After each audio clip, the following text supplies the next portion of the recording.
అనుక్షణం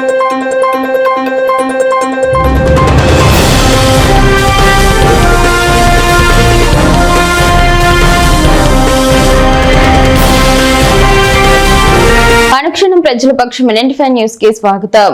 ముందుగా హెడ్లైన్స్. అన్నమయ్య జిల్లాను పోలియో రహిత జిల్లాగా తీర్చిదిద్దడానికి ప్రతి ఒక్కరూ కృషి చేయాలి. ఎమ్మెల్యే షాజహాన్ బాషా పిలుపు. చలో విజయవాడ జయప్రదం చేయండి. మదనపల్లి మున్సిపాలిటీలో కరపత్రాలు విడుదల. కాణిపాకం వినాయకుడు సాక్షిగా విలేకరు జగన్మోహన్ రెడ్డి కుటుంబానికి 3.50 లక్షల రూపాయలు డబ్బు ఇచ్చింది వాస్తవం. అదుపు తప్పి వాటర్ ట్యాంక్ ను ఢీకొని బోల్తా పడ్డ కారు, పలువురికి తీవ్ర గాయాలు, 50,000 రూపాయల నష్టం వాటిల్లిందన్న ట్యాంకర్ యజమాని. ఇక డీటెయిల్స్ చూస్తే, జిల్లా వైద్య ఆరోగ్య శాఖ ఆధ్వర్యంలో నేడు మదనపల్లి గ్రామీణ మండలం కోళ్లబైలు పంచాయతీ సచివాలయం వద్ద ఏర్పాటు చేసిన పల్స్ పోలియో కార్యక్రమంలో ఎమ్మెల్యే షాజహాన్ బాషా ముఖ్య అతిథిగా పాల్గొన్నారు. ఈ కార్యక్రమం జిల్లా వైద్య శాఖ అధికారి లక్ష్మీ నరసింహ ఆధ్వర్యంలో నిర్వహించారు. పలువురి చిన్నారులకు డిఎంఎస్ఓతో కలిసి ఎమ్మెల్యే షాజహాన్ బాషా పోలియో చుక్కలు వేశారు. ఈ సందర్భంగా ఎమ్మెల్యే మీడియాతో మాట్లాడుతూ, కూటమి ప్రభుత్వం ప్రతిష్టాత్మకంగా పల్స్ పోలియోపై యుద్ధం ప్రకటించి అప్పుడే పుట్టిన బిడ్డ నుంచి 5 సంవత్సరాలు నిండిన పిల్లలకు తప్పనిసరిగా పోలియో చుక్కలు వేయించాల్సిన పల్స్ పోలియో కార్యక్రమం నిర్వహిస్తున్నారని అన్నారు. ఆది, సోమ, మంగళ 3 రోజుల పాటు పోలియో చుక్కల కార్యక్రమం నిర్వహిస్తున్నట్లు తెలిపారు. ప్రజలకు అందుబాటులో ప్రత్యేక పోలియో చుక్కల కేంద్రాలు ఏర్పాటు చేశారని, ఆదివారం వేయించుకోవడం కుదరని వారు సోమ, మంగళవారంలో తప్పనిసరిగా పోలియో చుక్కలు తమ చిన్నారి బిడ్డలకు వేయించి పోలియో మహమ్మారి నుండి రక్షణ పొందాలని కోరారు.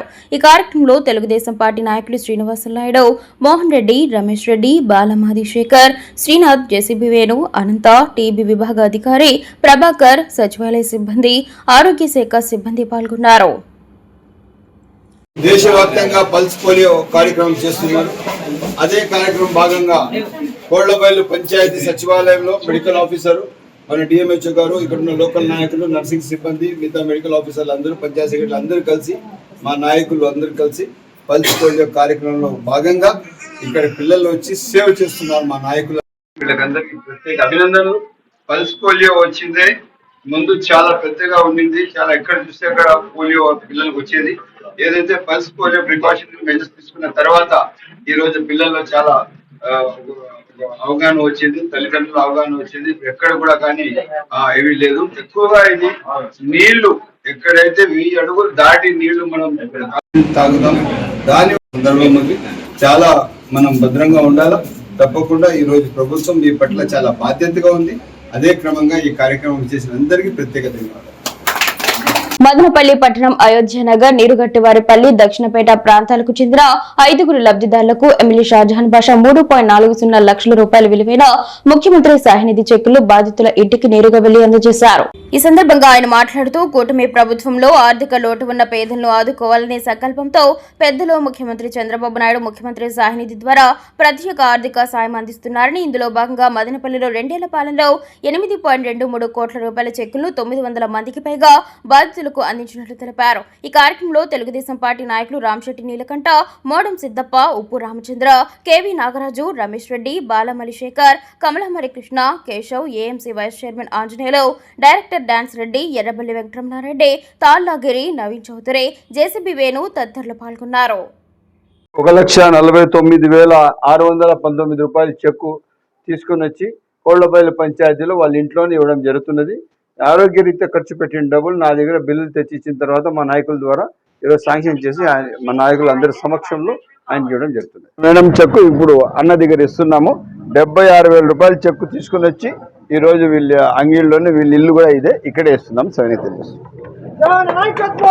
రెడ్డి బాబురెడ్డికి 20,100 రూపాయల చెక్కు ఈరోజు ఇక్కడ ఏదో పల్స్ పోలియో కార్యక్రమంలో ఇదే పల్లి దగ్గర ఇక్కడే పిలిపించి ఇవ్వడం జరుగుతున్నది.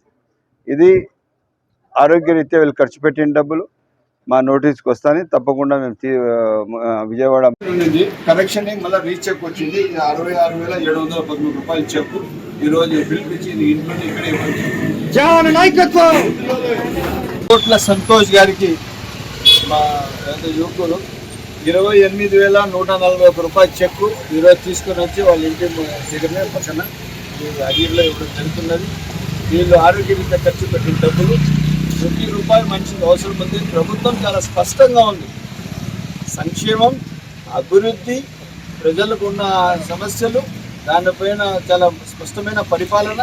అదే విధంగా వాళ్ళ సొంతాన్ని ఖర్చు పెట్టిన డబ్బులు కూడా తీసుకుని వచ్చి చెక్కుల రూపంగా. మదనపల్లి గ్రామీణ మండలం బసినికొండ కొత్త బైపాస్ రోడ్ నందు ఆదివారం ఉదయం 8 గంటల ప్రాంతంలో కదిరి వైపు నుండి వేగంగా వచ్చిన ఇన్నోవా వాహనం అదుపు తప్పి బసినికొండ బైపాస్ రోడ్ లో నర్సరీ వద్ద ఆపి ఉన్న వాటర్ ట్యాంక్ ను ఢీకొని బోల్తా పడింది.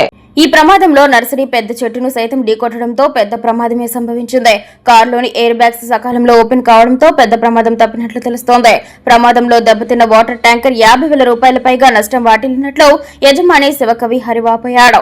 మదనపల్లి తాలూకా పోలీసులు కేసు దర్యాప్తు చేస్తున్నారు. ఏపీ మున్సిపల్ వర్కర్స్ యూనియన్ రాష్ట్ర ఉపాధ్యక్షులు వర్రి సురేష్ కుమార్ మాట్లాడుతూ ఏపీ మున్సిపల్ వర్కర్స్ యూనియన్ రాష్ట్రంలో కూటమి ప్రభుత్వం ఏర్పడి 2 సంవత్సరాలు పూర్తయింది.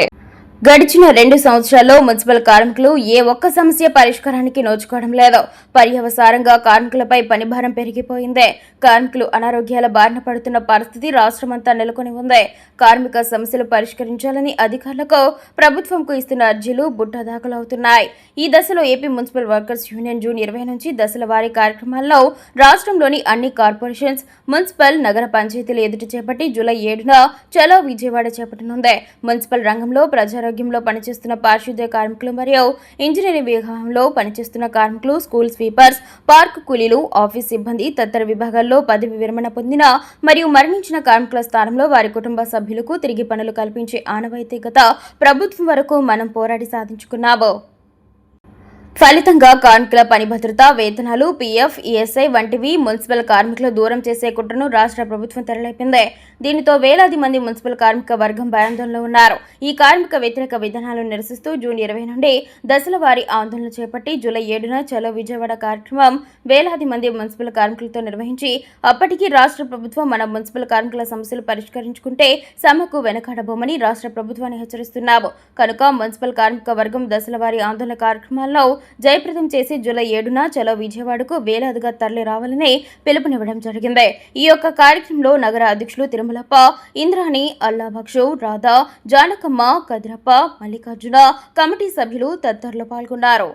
చేయండి చలో విజయవాడని, జయప్రదం చేయండి చలో విజయవాడని, జయప్రదం చేయండి చలో విజయవాడని, జయప్రదం చేయండి చలో విజయవాడని, కార్మిక సమస్యల పట్ల చలో విజయవాడని, కార్మిక సమస్యల పట్ల చలో విజయవాడని, జయప్రదం చేయండి చలో విజయవాడని, కార్మిక ఐక్యత, కార్మిక ఐక్యత, A2C,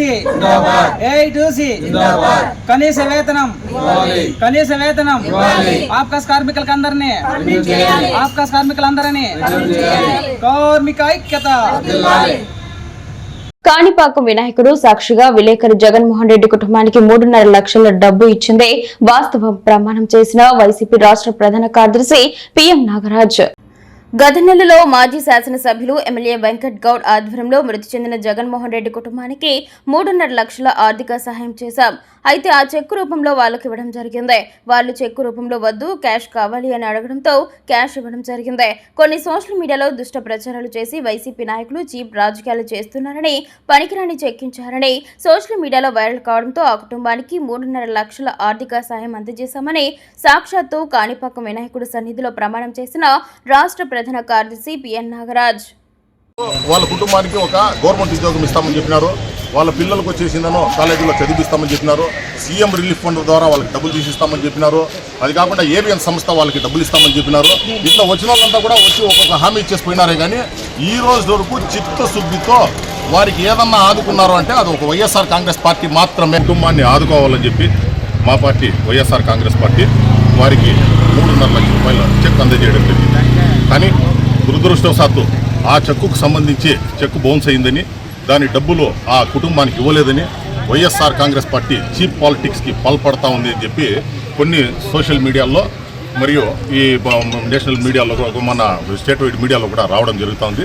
దీనికి ఫుల్ స్టాప్ పెట్టాలని, ఇలాంటి శవ రాజకీయాలకి ఎప్పుడు కూడా వైఎస్ఆర్ కాంగ్రెస్ పార్టీ పాటుపడదని చెప్పి ప్రమాణం చేయాలని చెప్పి ఈరోజు ఈ కాణిపాక వరసిద్ధ వినాయకుల సాక్షిగా వచ్చి ప్రమాణం చేయడం జరిగింది. ఆ కాణిపాకం వరసిద్ధ వినాయకుల సాక్షిగా వారి కుటుంబానికి మేము 3.5 లక్షల రూపాయలు అందజేసినామని చెప్పి మేము ఈరోజు ప్రమాణం చేయడం జరిగింది. ఈ కేసుకు సంబంధించి ఒకసారి మీరు పూర్వతలు ఒకసారి పరిశీలిస్తే జగన్మోహన్ రెడ్డి గారి కుటుంబం స్వతహాగా తెలుగుదేశం చెందిన సానుభూతి పరులు.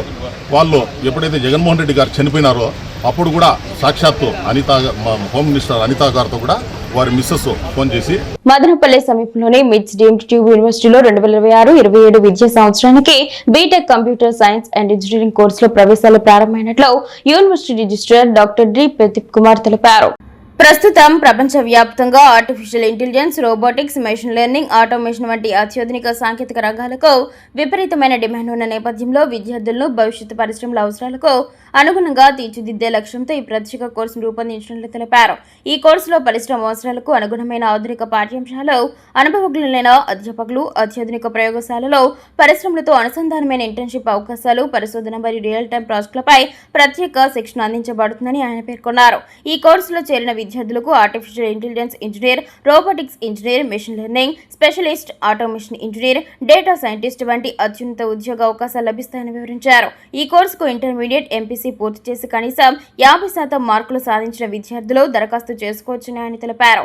అర్హత ఆధారంగా ప్రత్యేక స్కాలర్షిప్లు అందుబాటులో ఉన్నాయని అన్నారు. అనుక్షణం ప్రజల పక్షం NN5 న్యూస్ ఇంతటితో సమాప్తం.